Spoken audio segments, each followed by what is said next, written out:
Welcome back to our Sex and Relationship Wednesday. We're going to pick up where we left off. Amy, you wanted to make a comment about that last caller, Deborah, who'd been with multiple cheaters, and during the break you whispered something in my ear I thought was very important. Right. It's that you have to have self-esteem. You have to work on yourself. If you feel good about yourself, then the idea that you'll commit to being an ethical person and actually follow through with that, that's something that becomes first nature. And Emily, wouldn't you agree you'd be attracted to and attracted by better people if you feel better about yourself?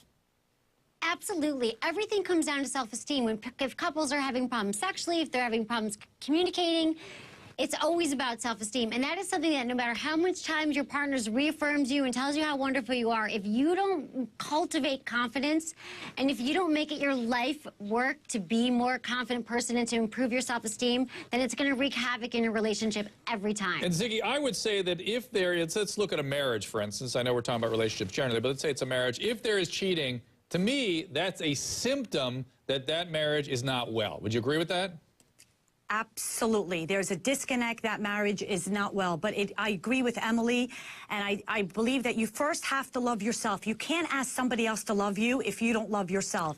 And when you lead with your truest self and you love yourself, people just automatically fall in love with you. Okay, we're getting a serious... It starts within you. It does indeed. And again, remember, where does esteem come from? It comes from our relationship with our parents and our family of origin. The self emerges in the context of those relationships, and how we were treated then affects our choices now. We're getting a bunch of calls about cheating, so let's go to Kristen in Louisiana. Kristen.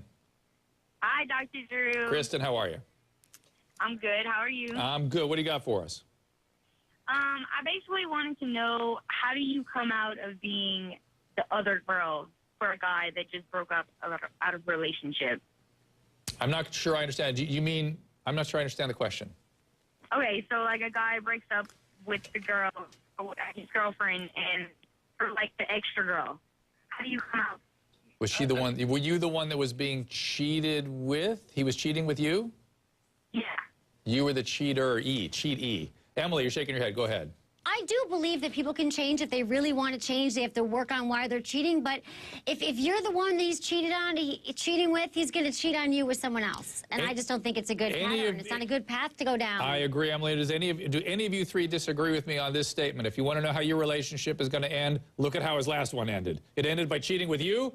He's going to cheat with somebody else, right, Amy? Right. And I wanted to add one other thing to the last caller, and that's, it's very important to be really realistic about life. Relationships get boring, and if you can't put up with that, then don't get into a committed relationship or do things like living apart. No, let's say that again, because that's a great thing to say, which is if you want to be a monogamous relationship and be committed, be committed. If you don't, don't. Go ahead and date and cheat. Do whatever you want. It's fine. And that's why people making all this out of people hooking up in their 20s, oh, this is terrible. No. When they're done with that stage, then they will get in a committed relationship. But you just have to do that homework to figure out who you are. Mm-hmm.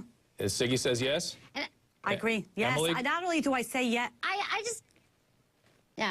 I don't think that monogamy should be the only choice. I think that the only models we see in our culture is monogamy, and I believe it's kind of an epidemic in our culture because people don't realize there are other ways to live your life. I'm going to get into that. I'm going to get into that in spades, and then after we finish our conversation here with this couple that's, I don't know, I have to diagram it to figure it out. But listen, as a clinician, I do know that people are healthier, happier, live longer, have less medical problems, particularly men, when he or she, he particularly, is in sustained monogamy relationship. So it's healthier for sure. It's not the only choice, but it's healthier. Cheryl and Iowa. Cheryl. Hi. I'm sorry. I have so much I could say, but I'll try to keep it brief. Okay. First of all, my dad told me he was an alcoholic and an abusive individual. Nice. But he gave me one good advice. He said, if you're being accused of being cheating, then usually the other person is the one cheating or thinking about it, which I have found true. Have you been with a bunch of cheaters? Yes, I've been married 5 times. Oh, Cheryl. How's that work out? Well, my fifth marriage is pretty good. Me and my husband haven't had sex in 4 years due to some of his health problems. Oh, I'm sorry. He told me straight up coming into the relationship. I said, if you are done with me, you tell me before you cheat. Were you, I'm just gonna toss something at you. Did you have some sexual trauma growing up? Yes, I was abused by aunts, uncles, babysitters. Okay, because I think it's interesting that you look at your 5th marriage as being successful without sex. And Siggy, that's kind of hard for the average. Emily, go ahead. Emily first. Emily, you're going to say I know. Go ahead. No, I just think that I think that any couple that doesn't connect sexually and they say, well, everything's great, he pays the bills, I take out the trash, and everything's wonderful. If you're not having sex, you are not in a healthy relationship because you need that sex for the intimacy and you need it to to with each other. I completely agree with you. So I would say that's not healthy. I agree, and data shows clearly that the couples particularly have 1.5, 2 times a week tend to be happier than those that have less. But I'll tell you what, but for Cheryl, who had sexual abuse in childhood, and that's still unresolved, so for her to have the sex out of the relationship works. Right. Well, but I have something to say. You need to resolve those issues, of course, but actually, people have this really mistaken view of sex, that it's all or nothing, that it's intercourse or nothing. And people need to fool around. Maybe the guy has erectile dysfunction now, but he can still make out with you. And that intimacy, like one of my colleagues was saying in San Francisco, is extremely important. Siggy, you wanted to comment on this too? Yes, no, but I want to say it's all about finding a balance. With this last caller, she's so afraid of being cheated on that she leads with always suspecting that her partner is cheating on her. So right now, she's very happy with the fact that, or not that happy with the fact that she's not having sex. It goes back to balancing. Whoever promised you that life was going to be a box of chocolates lied to you. There is no butterflies in your stomach. Every relationship takes work. And if you're not going to work on it, it's going to die. You're going to end up being cheated on or being the cheater. Yeah, the fact is that you said a lot of interesting stuff there, Siggy, that intensity is not necessarily the sign of a good relationship. In fact, what we say is when we're treating people who mistake intensity for love is rather than think lightning bolts, think butterflies. That's a healthier instinct. These people that pick cheaters, pick bad people. We heard somebody talk about picking a bad boy. That's looking for a lightning bolt. Right. And that isn't healthy necessarily. And the temperature of your relationship is something you can control. And one way I think you can do that is by always treating the person like you love them. Never treating them like you stopped loving them, even when you're annoyed. Take that 5 seconds and control yourself. You guys are packing a lot of stuff into these statements. Emily, I'm going to go to you, too. Yeah, because treating somebody like you love them is an aphorism that could cover so much that goes on wrong in relationships. People don't treat each other like they love the other person. That's not how you treat somebody you love. No, if you love somebody, you have to constantly affirm them. You have to constantly tell them that you love them. Do loving things. Think of them often. Say loving, bring them home treats or make small efforts. Relationships do take work, and anyone who tells you it doesn't is crazy. It's just like your job. You're trying to get to different levels in your job. You have to get to different levels in your relationship, and that takes work. And it's beautiful when it happens, when it unfolds, but you have got to make the efforts. And anyone thinks, oh, it's going to be smooth sailing and we're not going to have to do anything is mistaken. I got to make an effort now by going to break. And later on, can you be married and dating? Believe it or not, I'm going to address that. But first, more of your conversation, more of your calls.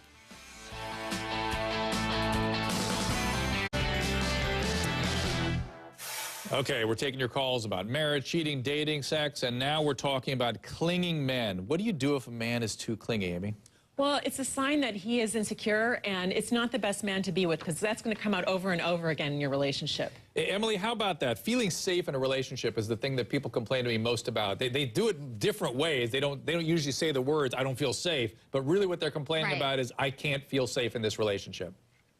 And I agree that it's about their own insecurity, that they will not feel safe in any relationship. I mean, they might be with somebody who's not affirming them, but people who are clingy in particular are people who have a direct insecurity and they're never going to feel self-assured in a relationship unless they feel confident in themselves. Quick call, Jessica in North Carolina. Jessica?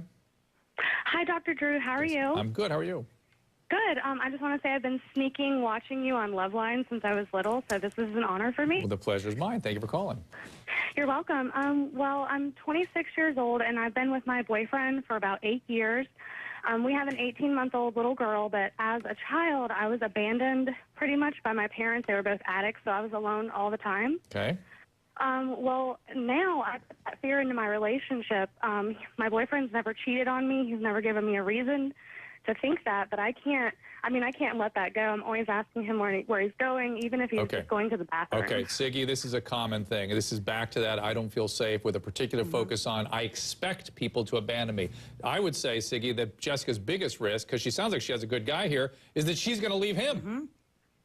Yes, no, or she's going to lose him because no man wants an insecure woman and no woman wants an insecure man. What happened to you in your past, Jessica, is very sad and I feel for you. But you have to leave the past and you can't let it affect this healthy relationship that you're in now.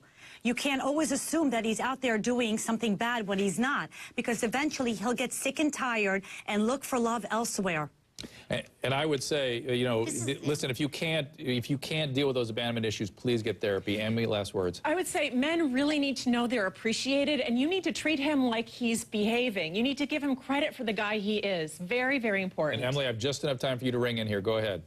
Yeah, no, it's because it's not about him, it's about her. And so I say therapy, go to therapy, do not pass go, and commit to therapy for a while to move past these issues from your past. I gotta say, you guys are a great trio. I hope to have you back again. Siggy, excellent job. Emily, excellent job. By the way, my director, Dave, wants your phone number, I believe. Amy, thank you so much for joining us.